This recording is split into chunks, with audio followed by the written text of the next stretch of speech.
Sean todos bienvenidos y bienvenidas a la charla magistral del quinto Encuentro Nacional de Innovadores Públicos del Laboratorio de Gobierno. Hemos tenido una mañana bastante interesante y por cierto con muchísimas actividades que han sido bastante provechosas.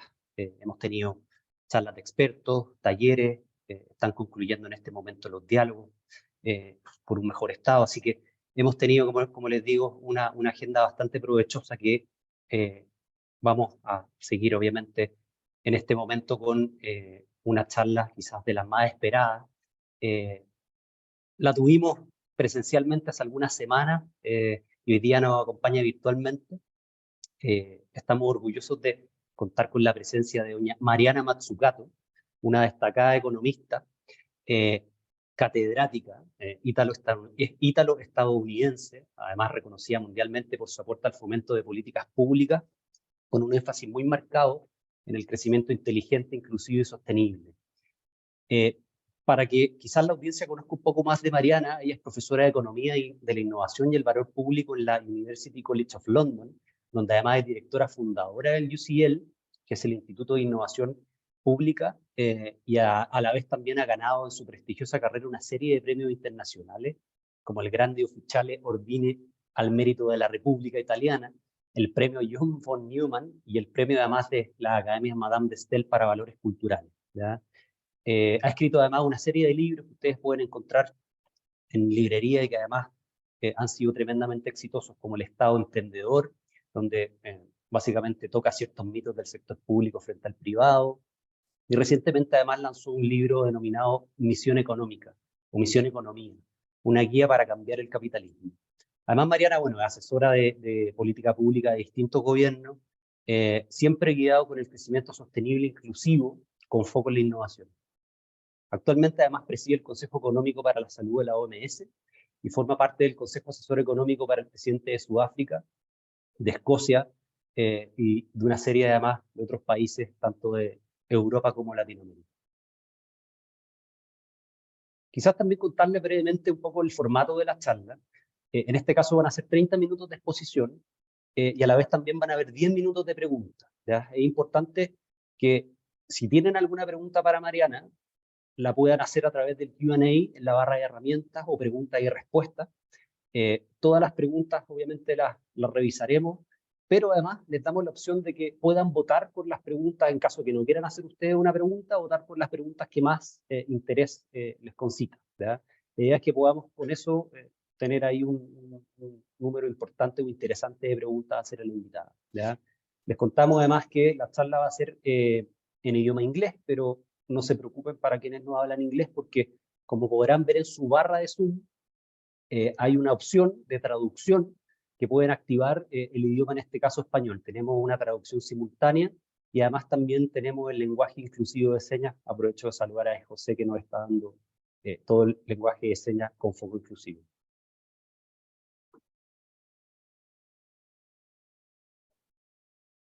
Contarle además que, bueno, Mariana estuvo hace poco tiempo en el laboratorio, conoció nuestra oficina, y esto se dio en el marco del lanzamiento de un informe de la CEPAL, Cambio Transformacional en América Latina y el Caribe, un enfoque de política orientada por misiones.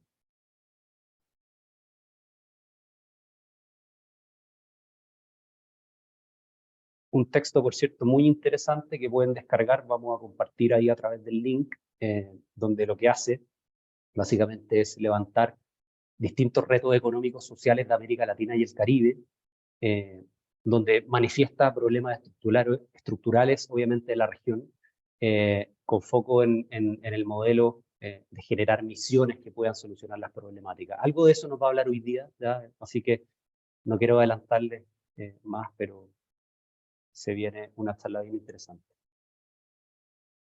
Me avisan por interno que Mariana está a punto de integrarse.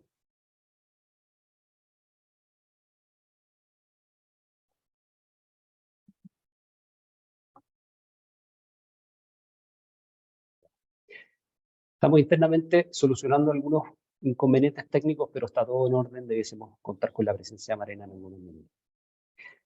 Ahí está, querida Mariana. Hola, ¿pero me ven? Te vemos perfecto. Wow, Qué gusto volver a verte. gracias. Y la grande pregunta, ¿y si voy a hablar en español o en inglés? Lo que sea más cómodo para ti, contarte que tenemos traducción simultánea al español, así que si quieres y te sientes más cómoda hablando en inglés, no hay ningún problema. Claro, sí, sí. Yo creo que es mejor que hablo en inglés por la presentación y por las preguntas en español. Bueno, Perfecto, Mariana. ¿sí? Ok, fantástico. Dime cuándo quieres que empiezo. ¿Ahora? Adelante, que el Adelante, escenario ok. es suyo. Sí, Fantástico, gracias. Entonces voy a share screen. Dice que no puedo. You cannot start screen share while the other. Aquí está. Espera. Screen ahí está share. el escenario Ok, muy listo. bien. Aquí está. Espera un attimo. Eso es siempre la parte más complicada. Aquí estamos. Ok. Hola. Y es un honor estar con ustedes porque el laboratorio de gobierno para mí es una cosa importantísima y ojalá que todos los gobiernos en el mundo tuvieran, bueno, veo que hay una traducción, quiere decir que estoy hablando muy mal español. Yeah, so let me continue in English before I make a fool of myself. So what I'd like to talk about, let me put on my timer, is why everything that you do, what Laboratorio de Gobierno does, is so critical for our ability to direct growth. So, you know, the economy has not just a rate, but a direction. And if we actually care about the sustainable development goals and having a type of growth that produces more inclusion, more sustainability, the how really matters. The granularity, no? Opening up the black box of the governance problem. And I just wish we had more laboratorios de gobierno around the world where we have safe places to mess up, to sandbox, to experiment with the tools. In COVID-19, we realized globally that we were so unprepared to do basic stuff. You know, I'll talk about the moon landing in a second. We didn't deliver personal protection equipment to frontline workers. Or we did, but it was too late. Many of the essential workers, we called them essential, but then didn't treat them as essential. Many of the deaths around the world were in the healthcare system. The so-called heroes who were helping us survive died because we were unable to govern that problem. We didn't resolve the digital divide. So many of the students globally who were in lockdown didn't access their human right to education because of the digital divide. That requires governance. We need digital capacity, ability to deal with the digital platforms, data, but also governing the rights to broadband and so on for every student in the world. So when they are working at home and not in the classroom, they still learn. Instead, we saw inequality rise massively during COVID because of that inequity in the system. And we also failed around the test and trace system, which continues to be very important, which is part of the data challenge. In the UK, we actually outsourced, the government outsourced test and trace to Deloitte, one of the largest consulting companies in the world. And they did a terrible job, not surprisingly. So these issues of, how are we going to be more prepared for the next pandemic?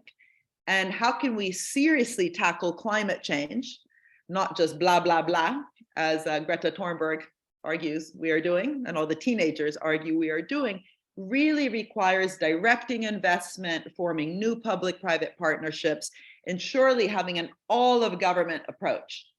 And I think one of the best things about Laboratorio de Gobierno is how it kind of starts with that all-of-government approach.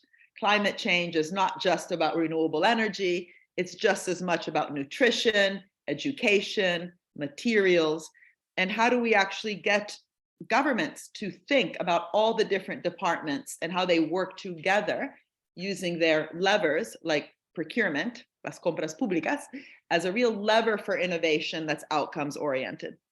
And for me, this is incredibly important because if we do that, then the economic outcome follows from that. Instead, unfortunately, we often have a focus on the economic outcome, growth, jobs, productivity, without remembering that those things are needed precisely in order to achieve problems, achieve solutions to problems. We need investment in innovation. Why? Because we want a green transition. Do we have a strategy for a green transition? If not, it's no surprise we then not end up having the public and private investment that we require, and maybe just have subsidies, guarantees, handouts, and so on. And the challenges currently being faced by the region, Latin America and the Caribbean, are huge. Latin America and the Caribbean is a huge region with lots of diversity inside the countries. In fact, many don't have a laboratorio de gobierno, but they also have different levels of fiscal space, institutional capacity, and so on. But there's some shared challenges of low productivity, social vulnerability, a tight fiscal space, often due to the very problematic conditions that were set by the IMF and the World Bank in previous decades in terms of receiving loans if you cut government expenditure. So how can we go beyond just thinking about big government, small government, austerity, helicopter money, nationalization, privatization? We really need to start from the first principles. And the first principles for me are capacity, capability, and governance structures. The market, the economy, is an outcome of how we govern all the different actors, all the different organizations. So corporate governance matters, but also the governance within our public sector. And I have been someone who's been saying many years now that we have the wrong governance of the public sector. At worst, we tell government, get out of the way, please, come on, move. But let's not talk about that. That's kind of, we're adults. We don't have to deal with that. At best, this is the problem. At best, we talk about the role of government as fixing market failures, what you see here on the right of my screen. Yeah, so corrigiendo fallas de mercado. I think that's how you say it in Spanish. So if that's what you're doing, if that's what your remit is, you are by design, not by coincidence, by design, going to fail. By you, I mean our governments globally, because it means that you will always be too little, too late. You will wait for something negative to happen, or maybe to happen in the future, before you do anything. So then it's a negative. It's filling the gap. It's filling the gap left by the private sector. So even the good things like public goods, they sound good. There's two words. One is good, but it's actually not very ambitious. It's framed through this idea of positive externalities. So you have too little investment by the private sector in something like basic research and development. And so the public sector comes in and fills that gap, whether it's clean water, defense, research and development. So if you are filling the gap, right, you will literally by design simply be peripheral and not really helping to co-shape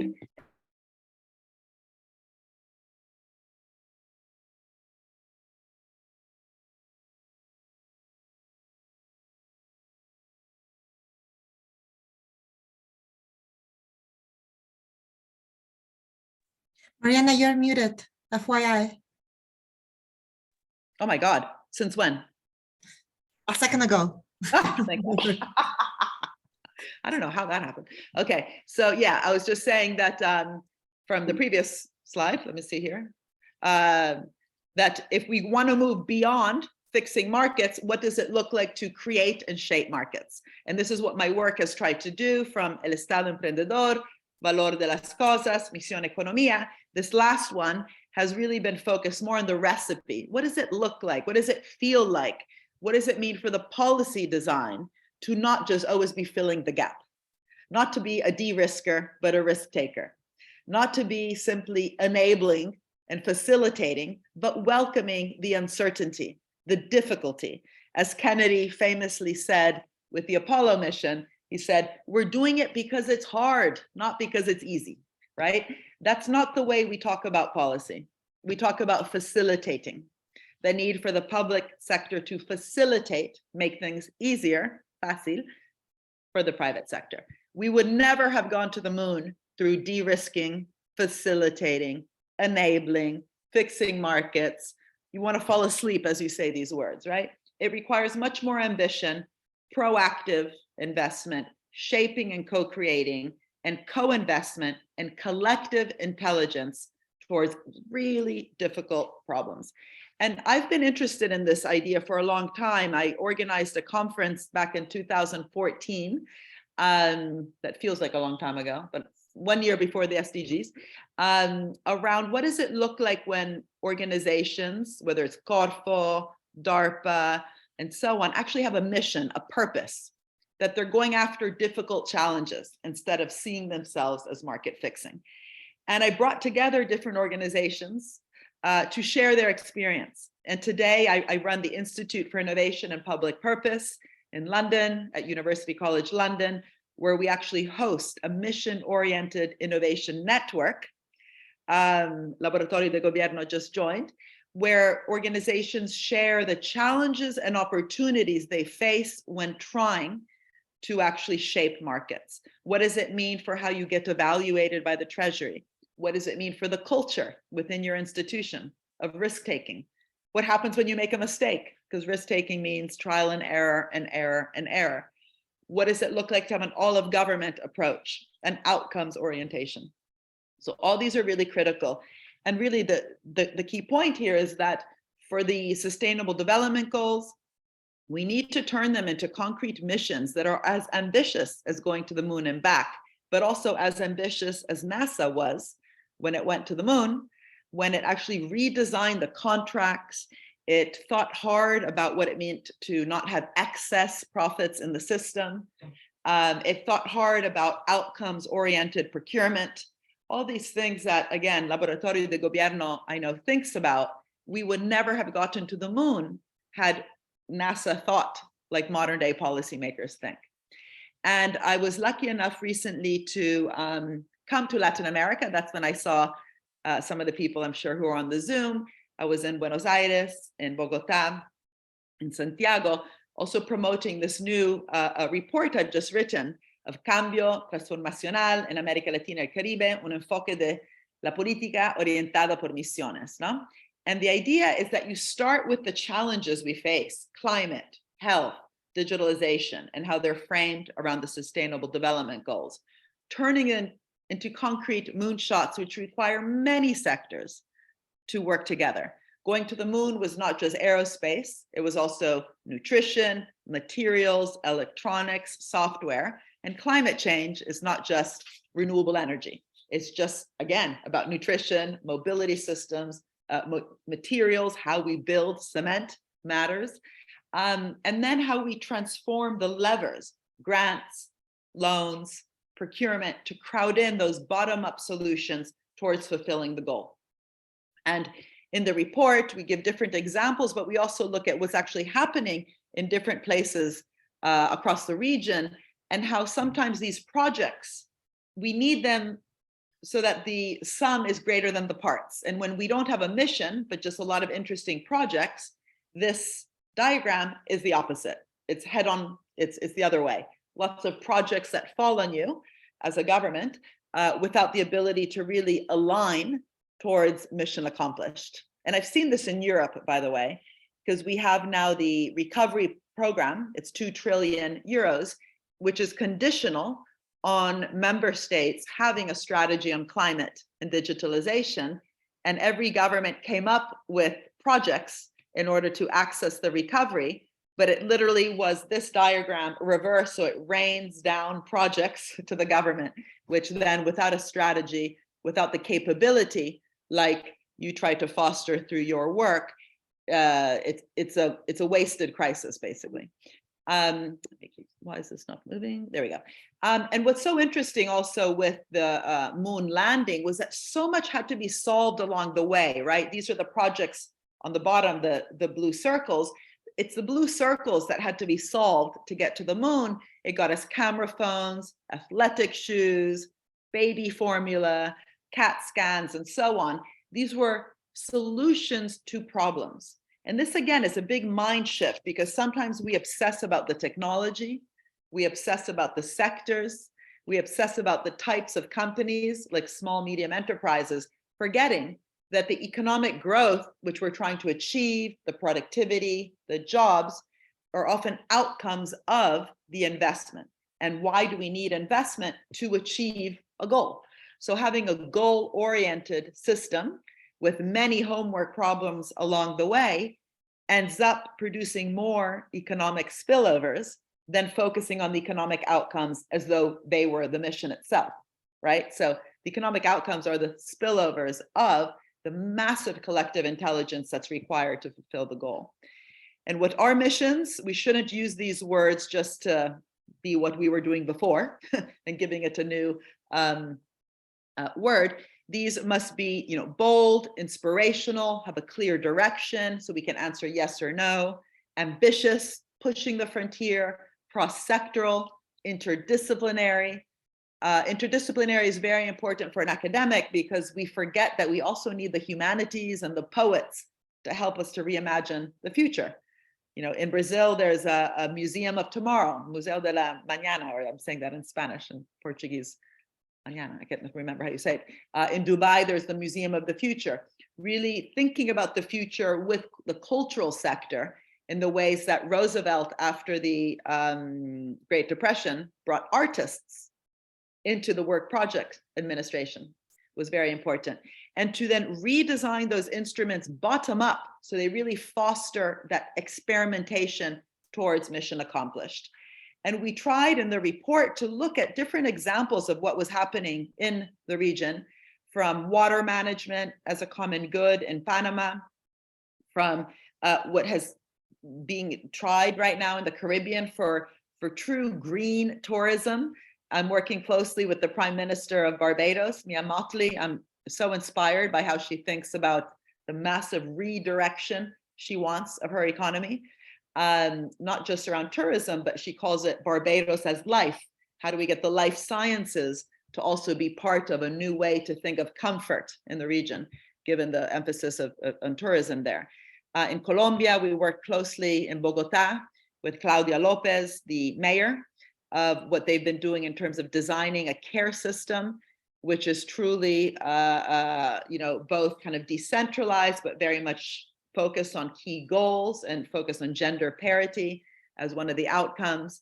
In Chile, this need to transform mining away from just a resource to be extracted, but towards an input and a transformative input towards a green, sustainable pathway.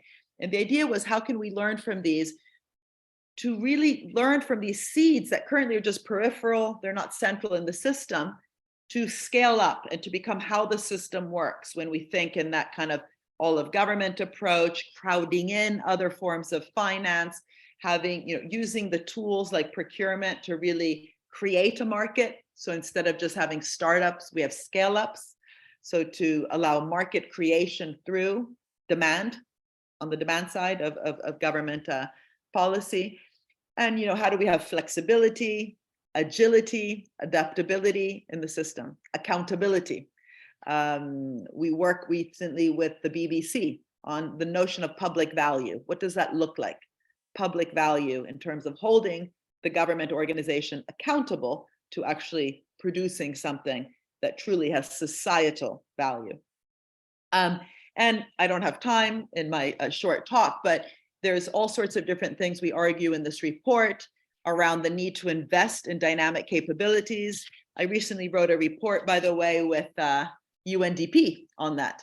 We looked at, so the United Nations Development Program, we looked at how countries like Vietnam or Kerala in India, Rwanda and Togo did better than other countries because they had invested within their capabilities, which included the ability to govern digital platforms.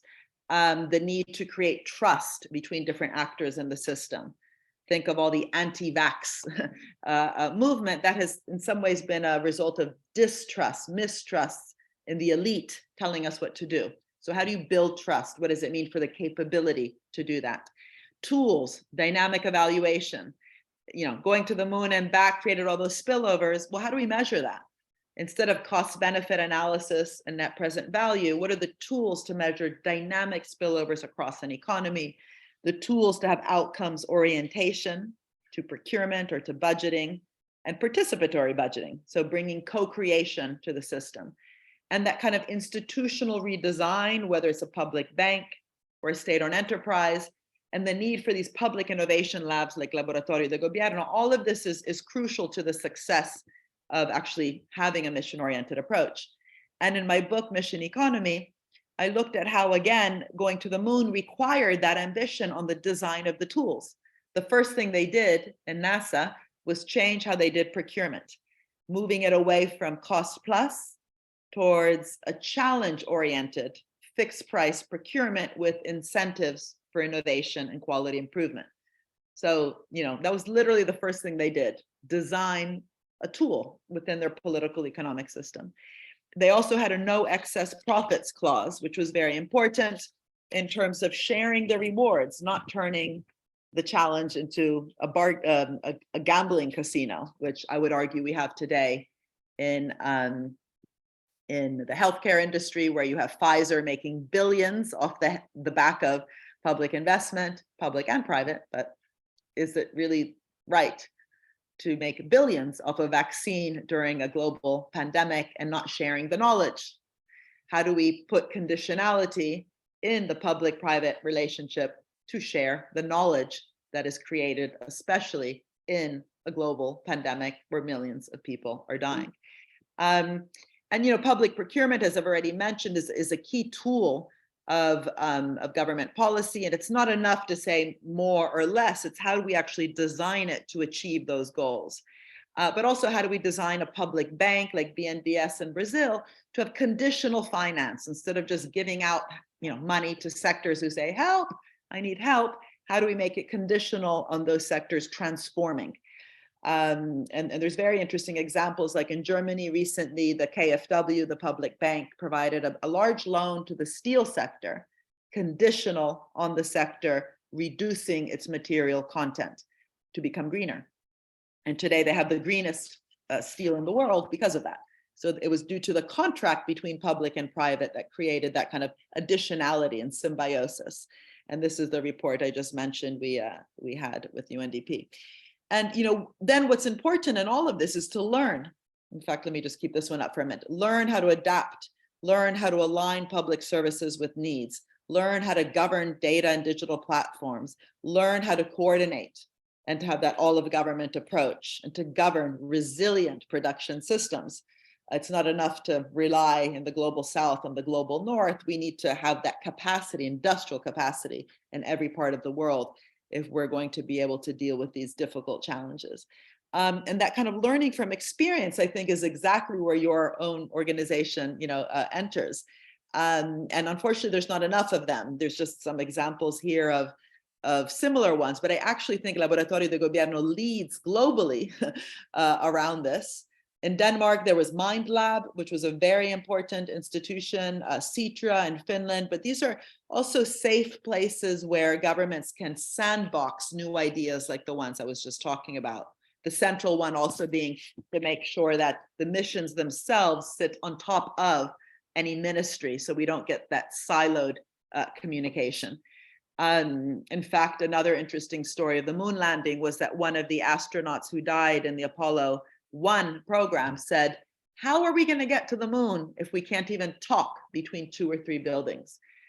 They died in a massive fire that happened in the lunar module, and they couldn't speak to the mission control room. And there was a lack of communication. So the need to change their own bureaucracy to be more agile, flexible, horizontal came because they actually had a very difficult purpose. Yeah. So this need for more agile bureaucracies is not an abstract need. It's if we want to achieve solutions to a problem. And all the problems I've mentioned, health, digital, climate, need that all of a government approach, of course. And missions ultimately are also about changing how we think about industrial strategy. We need the horizontal investments in education, research and development, but the verticals need to change. The verticals should not be choosing sectors to be supported just to stay in place. They need to transform. So choosing problems that require many sectors, all our sectors, to change. It's a change in the what is to be done. Instead of a sector, a technology, a type of firm, it's a problem that needs lots of firms, lots of public actors, lots of sectors to tackle together. And this, of course, becomes very relevant for the resource curse of many countries, like in Chile and different places in the world, especially the developing countries, where lots of the growth in the past came from natural resource sectors, whether it was copper or today lithium. How to transform these natural resources, moving up the value chain, but also making them inputs into a wider, more diverse ecosystem that is geared up towards solving, again, a very difficult challenge of sustainable growth. This is such a big topic, it could take up the entire time, but I think this is probably the most important question now as we move to different natural resources like lithium that's required for batteries, for Tesla cars. That could be another massive extraction problem if it's not actually part of an ecosystem, a wider ecosystem challenge to allow digital services, new companies, not just the big extractive monopolies, to benefit from a really ambitious sustainable growth strategy that requires public and private investment. I just want to finish with this idea that, who decides what the missions are? It's not top-down government, telling everyone what to do. We need it to be truly a reflection also of co-creation. And I've learned a lot about co-creation in recent months working with Camden, my part of London, where the clean growth mission was debated with the people living in social housing. We brought the resident associations, the citizen assemblies to think for Camden, a part of London, by the way, that has lots of wealth, but also lots of poverty. It's a microcosm of the world. To again, co-create the problem, which then Camden as a council went after with a new public bank. It's a community wealth fund with a new way to think about procurement, but also to bring agency to the system. So the food banks, which have increased with COVID, we have extreme poverty in London, I'm sure you know. We have food banks that went up during COVID.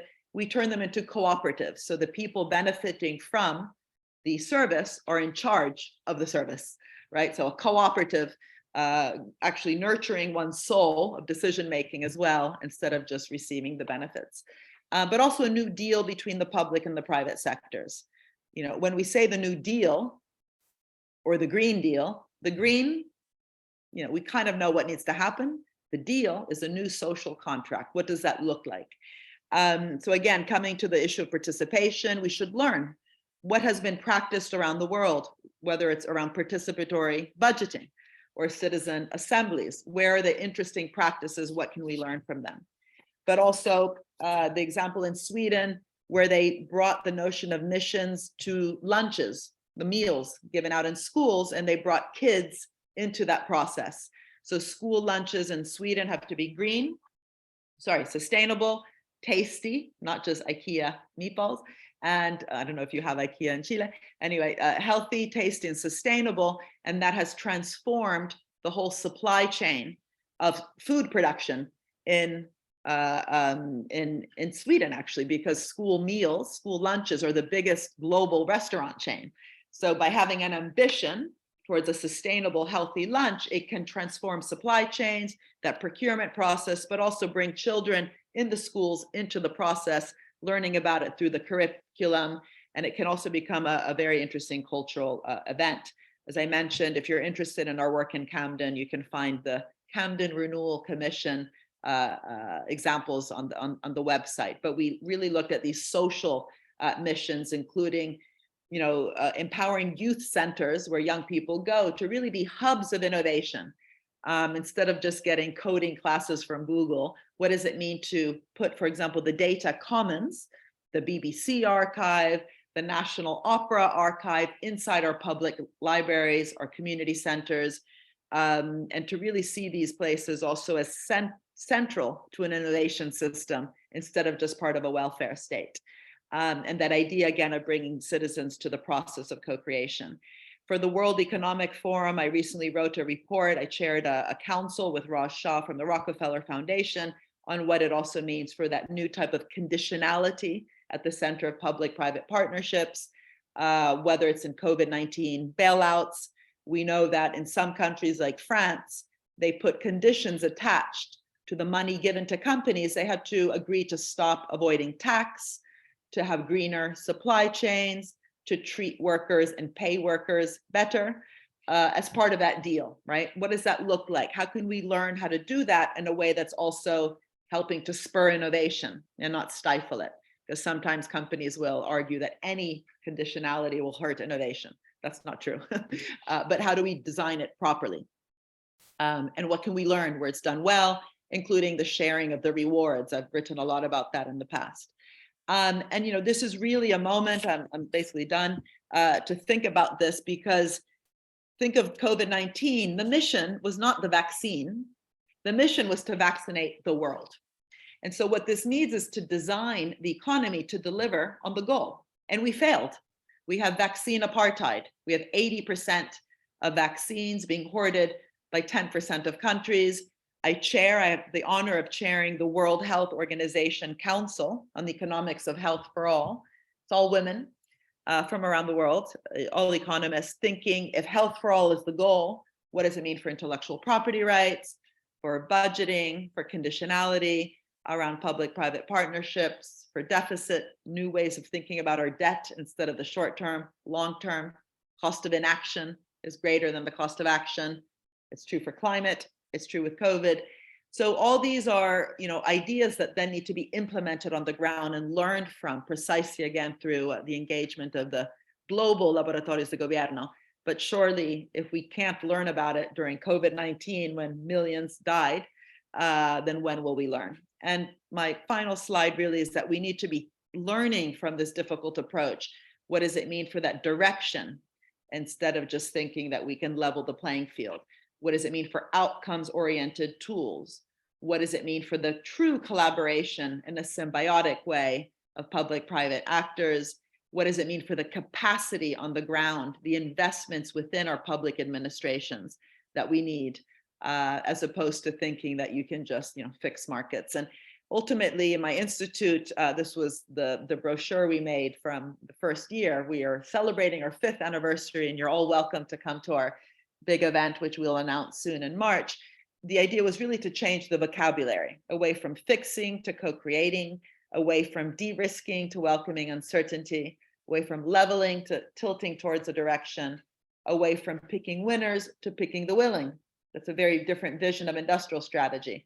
Instead of funding a company because it's small, you fund it if it's small and willing to work with you to transform and move towards the direction you're going. And if they're small, they need extra support, but you don't give them money just because they're small. The need to insource capacity. I have a new book coming out called The Big Con, how the consulting industry, KPMG, McKinsey, PwC, have infantilized our governments, weakened our businesses, and warped our economies. It's with one of my PhD students, Rosie Collington. It's coming out in February. It's going to create lots of controversy because we argue that governments are to blame, actually. Why do we outsource so much capacity instead of insource the investments to render our civil service more dynamic, more capable, more agile, more flexible? And it's fine to have consulting on the side, but not at the center. And what does it mean for the new metrics that we need in order to achieve these difficult goals? What does it mean for the dynamic spillovers instead of the static cost benefit analysis that we tend to use to measure government investment? Anyway, I'll stop here, exactly on time, and happy to take questions.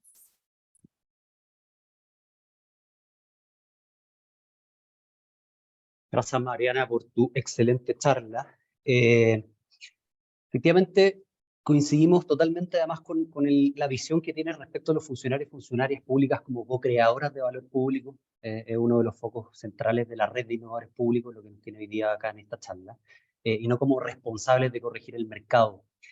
En ese orden de ideas llegaron dos preguntas que me interesaría formularte, que tienen relación con cómo aterrizamos este enfoque de política orientada por misiones a la función cotidiana de funcionarios y funcionarias públicas. Eso como primera pregunta. Y la segunda, desde el punto de vista ya más bien del liderazgo para el cambio, ¿ya? Quizás que nos digas, en base a tu experiencia, qué capacidades debe tener una persona que lidera una transformación de estas características y qué capacidades has visto tú en Latinoamérica que debamos fortalecer. I was going to try to answer it in Spanish, but if it's okay, I'll continue in English. Also, because I'm very jet lagged. I went from Colombia, Argentina, Chile, Egypt, Abu Dhabi, all in 1 month. So my brain is a fog. So it's a really important question. I think it's related how you've asked it. First, I think it has to be the everyday. That's why I like the example of Swedish school meals. It's just the normal everyday stuff like lunch, right? It's too easy to think that missions sometimes are just about the big projects, no? Like going to the moon or climate change and the big kind of investment tools. But we need to learn how to do it from the everyday experience and then scale up those lessons to the kind of larger difficult projects. And so I think the best way to learn is actually to start with very specific projects. And I actually really believe the school lunch one is a great one, because then it teaches us precisely how to do what we were doing before differently. And then we ask, what would it mean to learn from that and to scale up those lessons across the board into other sectors? But for that to happen, we go to the first question, the other question of leadership. It really depends what you think your role is. It's the remit of the organization. And I was so interested how when Obama decided to have a green recovery after the financial crisis instead of austerity, which is what we did in Europe, he decided to really have leadership around the green recovery. It later kind of failed because of the Tea Party got in the way, but it was because he said, we're going to spend $800 billion on greening our economy as part of our post-financial crisis recovery, that he was able to attract really high talent into the government. So Steve Chu, a Nobel Prize winning Chinese American, agreed to direct the Department of Energy, not because he was brought in to do a carbon tax or some incentives for green companies, but he was going to help the government direct the entire economy towards a green transition. So there's this self-fulfilling prophecy that when we really think of the role of government to help direct sustainable growth path, inclusive growth path, and make it very concrete, the people also who want to work in government, are like the ones who actually are attracted to being an investor of first resort and not a lender of last resort, a risk taker and not a de-risker, no? So the language we use matters. And I think it has to start with leadership, but also changing the everyday language we use to literally describe the civil service. And the reason I set up IIPP, the institute, that I direct here in London, is I think it needs to be embedded in the education system. How we train our bureaucrats matters. There's no reason for the word bureaucratic to be a bad word. We just have the wrong bureaucracies. If all you're supposed to do is fix a market failure, that's the capability you're going to invest in. So if you're thinking about shaping and co-creating markets, what's the curriculum that we require to deliver on it? Why is it that in the private sector, they're arrogant and brag about taking risks? Because they're allowed to take risks, because they create value. So what does value creation look like within the public sector, also in terms of the narrative of how we describe the role of the civil service, but also the tools at the center of value creation, not just redistribution, regulation, enabling, and fixing. Excelente, Mariana. Estamos en el tiempo. Te queremos agradecer profundamente a nombre del Laboratorio de Gobierno, del Estado de Chile, de poder conocer tu experiencia y además también por todos los consejos que nos has entregado. Seguimos en contacto además para lo que necesites, pues. Gracias. Y quiero regresar. Buenísima, es tu casa. Voy a regresar. Voy a Excelente. regresar. Y no, muchísimas gracias también por el tour que yo hice del Laboratorio de Gobierno con mi equipo que estaba conmigo. Todavía estamos hablando de eso y estaba muy impresionada de todo. Of the tender, loving care that you put into the ambition too. You need the heart and mind. Qué bueno, Mariana, esa era la idea, que te sintieras en casa. Y Estamos vienen a visitarnos aquí en Londres. Cuenta con eso, vamos a ir. Gracias. Hasta luego. Un abrazo grande. Hasta luego. A ti también. Chao, chao. A todos. Buenísima. Antes de concluir, los dejo cordialmente invitados a lo que viene más adelante. Vamos a tener una pequeña pausa de almuerzo pero vamos a continuar a las 3 de la tarde con talleres prácticos, ¿ya? En este caso talleres prácticos digitales, que van a comenzar a las 3 de la tarde.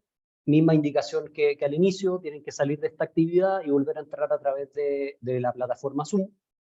Y a las 3:30, quienes estén en Concepción también van a tener talleres, en este caso presenciales, que van a comenzar a las 3:30 de la tarde. Hay 2 talleres paralelos muy interesantes. Así que eso, sigan disfrutando del encuentro, que está muy entretenido, y se vienen también muchísimas sorpresas. Así que estamos ahí en contacto. Un abrazo grande.